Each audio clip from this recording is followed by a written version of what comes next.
You're recording. Oh, hi. Hey, everybody. This is David Kersnar, and this is the cast of Complete Works of Shakespeare, Abridged, Revised for COVID. Say hey, everybody.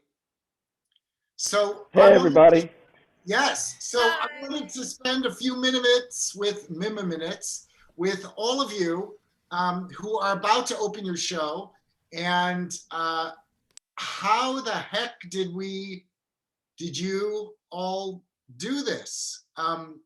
So what is Complete Works of Shakespeare? Who wants to answer?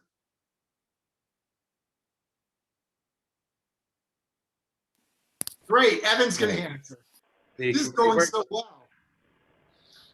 The Complete Works of Shakespeare is a play done by a group of actors to try and capture the entirety of Shakespearean literature. Fantastic. So normally this would be done in person, but this is all being streamed online to our millions of OSU fans across the world. And in order to do, yeah, go Pokes, that's right. And in order to do that, we have brought in a very fancy New York director, Nick Minas. And yes, and so Nick, you actually never left New York. You've been practicing this, directing this, all from New York City. You've never set foot in Oklahoma. No. No. No, I have been directing it from right this exact spot. Sometimes a couple other rooms, but mostly this exact spot for the last several weeks. Although I feel like I've been there, it's also been incredible to meet an entirely new group of people during a time when we're socially distanced. But yeah, absolutely. I have been here in Manhattan, directing a show in Oklahoma, and if you had told me I would have been able to do that 2 years ago, I would have said that's not going to happen. Right. Yeah, but so here we are.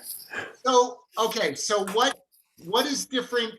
Because you also direct film. What is the difference between directing for theater, directing for film, and then directing for film theater?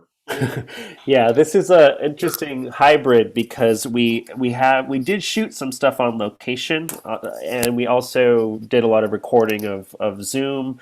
We've also done like mocks of Twitter feeds and all things. So to kind of as the way the show parodies Shakespeare, we also took this opportunity to parody the moment that we're in and the way that we're having to communicate. So that has been really interesting. So in a certain regard, it is quite a bit like a film, but it stays like theater because in a lot of the show we stay in gallery view, like in a Zoom, and everyone is interacting with each other, and we're doing it in real time, right? So there's not a ton of cutting back and forth, depending on the concept for the particular Shakespeare story that we're telling. Right. So we have cast members here. All the cast members, wave your hands. Okay, and then stage managers and assistant directors wave your hands. Yeah. Okay. So we have lots of different people on the call. Tell me, what has it been like? I mean, first off, what has it been like producing theater in the middle of a pandemic? What's that been like, y'all? Yes, Ty. It's been interesting. I felt like most of us as an actor, had to adapt what we know for stage acting into this format, and it's not like we're adapting to like a film in a way. It's like we're making something new. It's a new genre, so we're all learning how to adapt and play with this weird square that we've been given. Yeah. So it's been a learning process, but it's been pretty fun and interesting, I would say. Huh. So I'm just curious, anybody get COVID while you're been in the show? Wow. Okay. That worked out. Anybody get their vaccines? Okay. So we're coming along. See, Nick, that's why you got to move to Oklahoma. We get it done here. That's right. So, okay. So tell me I don't want to, not, we don't want to spoil anything, but what should we expect to see in tuning in a few short days? What's it going to be like? I think it's going to be a lot of fun. I think you're going to laugh. I think you're going to learn about some Shakespeare, if you don't already know about Shakespeare. If you know about Shakespeare, you're going to laugh even harder, because there's little jokes that if you know the plays, just will make you laugh. I think you're going to be surprised what we've come up with, how we've used this medium to bring this show to life. I'm excited to see it because I've just been performing it. I think all of us have, are excited to see it because we've done different takes and we've filmed things from live and we've done things on Zoom and we've done things individually and we've done things all together. And so it's going to be interesting to see everything come together all together. And so I'm excited to see it. But I think everybody's going to be should expect to laugh hard. Cool. So I know that Shakespeare has a lot of, well, because I am a theater scholar, so I know a lot about all things theater.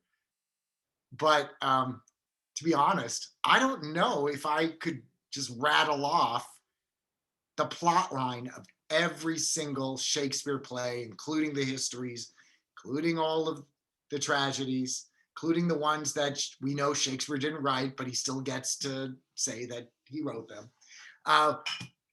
What's something new that you all learned about Shakespeare in doing this production? Or if you were already a huge smarty pants like me, what's something new that you would have learned about Shakespeare? What's something new you learned? Yes, Olive. I think we learned a lot. A lot of us came in not knowing a lot, knowing the bare basics from just like doing monologues in class and reading a few plays. But we were talking the other day about how I think we're coming out of this with a much deeper understanding of Shakespeare's entire catalog as a broad situation. It's been a journey, but yeah, I think we've all learned a lot. Cool. Now, some of you are upperclassmen. Some of you, this is your first year in college. Yeah, welcome to college. This is the way it always is, right? It's just like this. Dallas, what's it been like entering school as a freshman in the middle of COVID, and then, oh, by the way, you got to be in a show? It's been real crazy because I was in my dorm room with my roommate for the beginning of the production, and then I finally moved up to the Sarantine Center. So that was really nice. I have like my own new space, so getting used to that with all the new lights and getting used to being in this square. But I wasn't in a show for about 10 months, which I was so excited to get a call back and to come out and just try my best and to get casted in a show, and I'm super excited to see what comes next. Cool.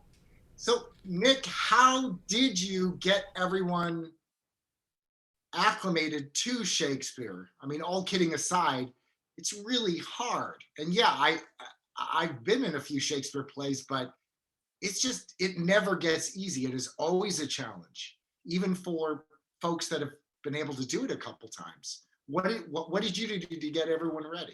So one of the things we did is we talked about the plots of the plays, but more than talked about them, basically everybody would research a plot and we'd come in the next day and we'd start off rehearsal by putting them into a Zoom breakout room. And then as a creative project, the cast would work together along with the assistant directors to tell the entire story of Othello in less than 2 minutes, and you had to like utilize a minimum of 5 props, and there had to be, this line had to be in it. There would be these different obstructions depending. Sometimes it would be really short, sometimes it would be longer. You had to hit a plot point from every act. So we would do that, and actually, a lot of that ended up becoming making material as well. A lot of that material has ended up in our version of the play. This play was originally written by and for 3 actors. So this is a group of 7 actors, which is a little bit of a different situation. And so doing that helped us find how we might adapt these to a group of 7. And I think, and particularly, some of the ways that we're telling it are really unique to this group of people. I would say specifically the Scottish play is one that is very, very unique to the personality of this cast. Interesting. I see a lot of heads moving that way. How were you all able to make it your own unique experience? I mean, you have some assistant directors here that also write. What did you do to make it fresh for OSU and make sure Nick was able to truly understand who OSU was? Olive, I see your hand raised. Go for it. Yeah. I know for the Scottish play, Nick was talking about how we would come into rehearsal with a plot and just construct it from nothing. That was one of the ones that we did that from. So I'm pretty sure we get rid of the original Scottish play completely, almost, kind of the basic outline still, and then we basically all of that is ours. So yeah, it's really cool, really exciting. That's great. That's great. You know, because I'm remembering I've seen the original and it's 3 dudes, 3 English dudes. So how do you take it from 3 English dudes across the pond to, I'm seeing a lot of representation here, folks. Sienna, what's it like to be thrown into this dude play? It was very interesting. It made a lot of the jokes actually land more hilariously because some of us are females. Yeah. So it was a very fun production, going from the 3 males to the 7 of us. It definitely made it feel more like a family. I feel like we got closer over the production instead of being like 2 separate casts. And we had to kind of brainstorm this and create this together. So I think a lot of the jokes and everything are honest and sincere because we're being ourselves, and we're being ourselves as we've gotten to know each other throughout the production. Cool. I'm curious, from our stage managers or assistant directors, what was it like working with a New York director, but in New York? What was that like? Yeah, so it sorry, Kelly, do you want to go? Okay. I mean, it was great. It was a unique experience because we kind of, especially when we were filming things in a location, we would kind of have to be Nick's eyes and ears, and helping to translate his vision while he was only able to see it through like one laptop or whatever. Mm-hmm. Interesting. Callie, what were you going to say? I just think it was an amazing learning experience for all of us, especially Leah and I, trying to keep that communication flowing when we don't have that, face-to-face in-person contact. It's all Zoom, email. And so I think it's just a really cool learning experience. Interesting. I want to add one thing, if I may. I just want to talk about the way that we did shoot on location, which I was just so impressed with everybody that was involved with setting that up. I would sign on to a Zoom and I would be hooked up to speakers so that an entire room could hear me. If a designer needed me to approve something, there was someone there to pick up the computer and carry me over to the other room. It was all done so incredibly professionally and in a really unique and odd situation. I was just really, really impressed with that, and it made it feel as close to normal as could possibly happen while still being at such a distance. Wow. So, John, Evan, this is your last year, right? Is this your last show at OSU? Yeah. So tell me, what is that like? How's that feel? In a way, it's sort of sad. I'm going to miss performing at OSU, but on the other end, I'm very happy that this could be my final production, because as much as fun and exciting it is to be on stage in a real audience, this is new, and I love taking on new challenges. So it was just a great learning experience that I can, we probably, John and I, will both continue to carry with us after we graduate. Yeah, just to hop on that, like Evan said, he nailed it right on the head. It's a bittersweet experience. It's the last show that we do here, and then, but it's so rewarding. I mean, we figure out new ways to even translate Shakespeare ourselves in this show, with what Nick did with us. Yeah. And so I've done so much in this department, so many different roles, so I couldn't think of anything better to do something that really lets all the actors and technicians just kind of free flow with all of our skills and learn new things at the same time, even in our last semester. So it was very rewarding, but bittersweet, last show. Yeah, I'm seeing a lot of Shakespearean facial hair. You gonna keep that? It's looking good there, actually. No, I am, as soon as the Zoom call is over, I'm trimming up the beard immediately. I am the same. I'm a good-looking baby face person, in my opinion. Okay. But with this, oof. Wait until after tomorrow when the edit's done. Wait until after tomorrow. Spoken like a true director. I bet there's some last-minute edits that might need to happen. So Nick, do you think we might be able to actually get you in the flesh to direct something at OSU in the future now that you've had this experience? Yeah, I'd love it. Yeah, it'd be incredible. I wish that I'm happy with what this experience was, but it also would have been really great to do this in person as well. But it would have been very, very different. And I believe people's bedrooms would have been less wrecked by the end of it if we were in person. I know Ty ended up with a good amount of water on his floor. Well, I can't wait to see how it all comes together. You all will be able to see the complete works of Shakespeare Abridged, revised for COVID, coming this Friday. And so if Nick can get it all edited in time with Lee and the gang. So I think we should be able to do it. What a pleasure to speak with you all today. Please come see the complete works of Shakespeare Abridged, revised for COVID. You all belong in OSU Theater. Go Pokes. All right, now we can edit that.